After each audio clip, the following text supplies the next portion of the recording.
Editorial सिर्फ 1 minute में। Election commission का 12 स्टेट्स में स्पेशल इंटेंसिव रिवीजन यानी SIR विरोध का कारण बन गया है। कुछ स्टेट गवर्नमेंट्स ने इस बड़े अभियान को अलग अलग चिंताओं के कारण सुप्रीम कोर्ट में चैलेंज किया है। ऑपोजिशन ने SIR की जल्दबाजी और संवैधानिकता पर सवाल उठाए हैं, खासकर जब 2024 लोकसभा इलेक्शन से पहले समरी रिवीजन हुआ था। सुप्रीम कोर्ट ने वोटर्स के हक को बचाने के लिए अंतरिम निर्देश दिए, लेकिन मूल संवैधानिक मुद्दे अभी भी सुलझे नहीं हैं। EC ने कहा है कि SIR सही है क्योंकि पिछले 20 सालों में देश की डेमोग्राफी में बड़ा बदलाव हुआ है। उनका दावा है कि बड़े पैमाने पर शहरीकरण, माइग्रेशन और मौत के कारण इलेक्टोरल रोल का एक पूरा अपडेट जरूरी था। असेंबली चुनावों से कुछ महीने पहले SIR की टाइमिंग संदेहजनक है।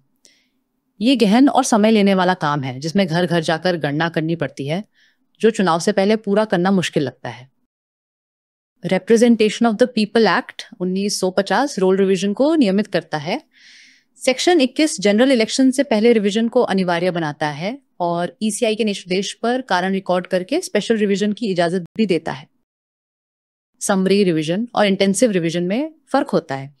इंटेंसिव रिवीजन एक नया रोल तैयार करने जैसा है जो आमतौर पर बिना चुनाव वाले साल में होता है। समरी रिवीजन चुनाव से कुछ महीने पहले किया जाता है। नागरिकता के सबूत पर एक बड़ा विवाद हुआ। ECI ने शुरू में आधार स्वीकार करने से मना कर दिया। हालांकि सुप्रीम कोर्ट ने दखल देकर इसे वोटर की पहचान के लिए स्वीकार करने का निर्देश दिया। नागरिकता साबित करने के लिए डॉक्यूमेंट्स तय करने का अधिकार होम मिनिस्ट्री के पास है, ना कि ECI के पास। ECI की भूमिका सिर्फ सरकार द्वारा जारी किए गए डॉक्यूमेंट्स को वेरीफाई करना है। मूल समस्या होम मिनिस्ट्री द्वारा नागरिकता के डॉक्यूमेंट्स की लिस्ट जारी ना करना है। इस कानूनी खालीपन के कारण ECI एक ऐसी शक्ति का प्रयोग कर रही है जो उसमें निहित नहीं है।